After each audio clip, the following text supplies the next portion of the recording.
गौतम बुद्ध जगह जगह घूमकर उपदेश दिया करते और अच्छे विचारों को बांटने का काम करते थे। वे लोगों के जीवन के दुखों को दूर किया करते। उनकी बातों को सुनकर लोग बहुत खुश हो जाते, इसीलिए लोग उन्हें बहुत पसंद किया करते थे। लेकिन कुछ ऐसे भी लोग थे जो गौतम बुद्ध से ईर्ष्या करते थे। एक बार गौतम बुद्ध अपने शिष्यों के साथ भ्रमण कर रहे थे कि तभी एक व्यक्ति उनके पास आया और उन्हें उल्टी सीधी गालियां देने लगा और उन्हें ढोंगी बोला। ये सब सुन लेने के बाद भी महात्मा बुद्ध ने कोई प्रतिक्रिया नहीं दी, वे शांत और चुपचाप रहे। ऐसे में उस व्यक्ति ने फिर से गौतम बुद्ध को उल्टी सीधी गालियां दी और उनके पूर्वजों के बारे में भला बुरा कहने लगा, लेकिन फिर भी महात्मा बुद्ध ने उसे कोई प्रतिक्रिया नहीं दी और वे शांत रहे।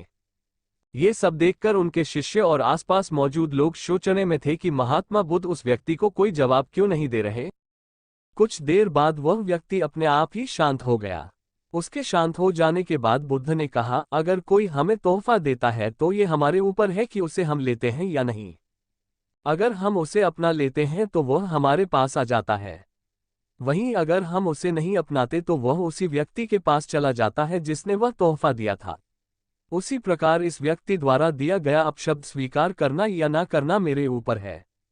हमें कभी भी तुरंत प्रतिक्रिया नहीं देनी चाहिए। हमें हमेशा शांत होकर सही या गलत के बारे में विचार करके प्रतिक्रिया देनी चाहिए। इससे बुरी से बुरी बातें टल जाती है और मुसीबतों से छुटकारा भी मिलता है।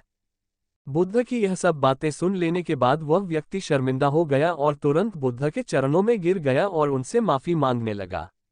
बुद्ध ने उसे माफ किया और आगे बढ़ चले।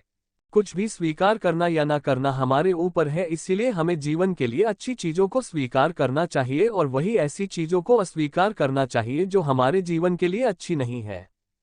इस कहानी से हमें ये भी सीख मिलती है कि जरूरी नहीं कि दूसरे द्वारा किया गया अपमान सच में आपका अपमान करना हो। आप अपमानित तब होते हैं जब आप अपनी प्रतिक्रिया देते हैं। अगर आपका कोई अपमान करे तो उसे आप एक अच्छी प्रतिक्रिया दीजिए। ऐसा करने से आपका अपमान नहीं होगा, लेकिन अगर आप बुरी प्रतिक्रिया देंगे तो इससे आपका अपमान होना तय है। इसीलिए सोच समझकर प्रतिक्रिया देनी चाहिए।